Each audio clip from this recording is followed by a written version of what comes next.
Hello, you're watching France 24 now for our look at the international papers. And scouring madly for us is France 24's Hélène Papert. Thanks for joining us, Hélène. Good morning. Of course, no surprising that Burma is dominating the international headlines. Right, Burma is still dominating the international headlines. The death of a Japanese journalist trying to show the real picture of Burma is sending waves of shock. You can look at the front page of The Guardian, for instance. Deaths on the street of Burma.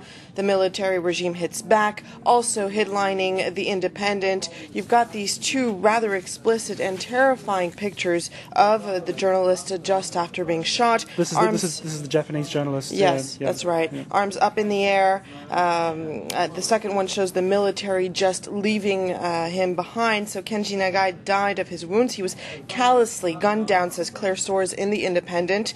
He's a victim of the repressive junta. Meanwhile, on the second page of The Independent, there's another very telling picture of a man facing the junta. Troops apparently told him that he had 10 minutes to get off the streets or he'd face being shot. So there's a feeling that the crackdown is strong, that repression is strong, and that's what the papers are talking about.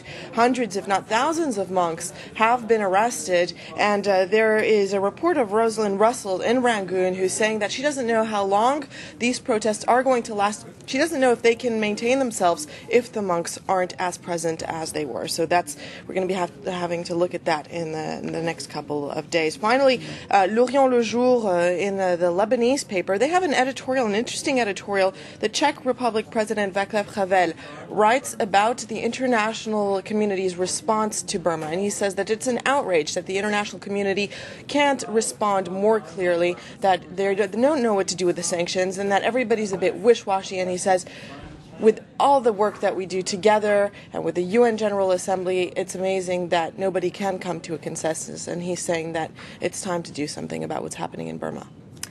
Indeed, and elsewhere, the US giving the world's polluters the hard word on climate change, as we were reporting earlier. How's that going down? Well, that's another big issue that's being discussed at the UN General Assembly, and there's a left-wing French paper article, Libération. America talks a lot but does little, and that's the feeling that we're getting with this climate change debate that's been going on. President Bush still refuses to sign the Kyoto Protocol. Basically, the United States doesn't want to sign any environmental treaty that's going to force them into anything, and that's what a lot of the papers are picking up on. And they say, well, what are we going to do next? The International Herald Tribune also picks up on that. The UN Secretary General himself writes an editorial where he slams his fist down saying it's time for people to come to a consensus on the environment. And there is the Arab press Al Hayat, which also has an interesting caricature there that says that no wonder the UN General Assembly can't come to any type of conclusion because they're thinking about so many things at the same time.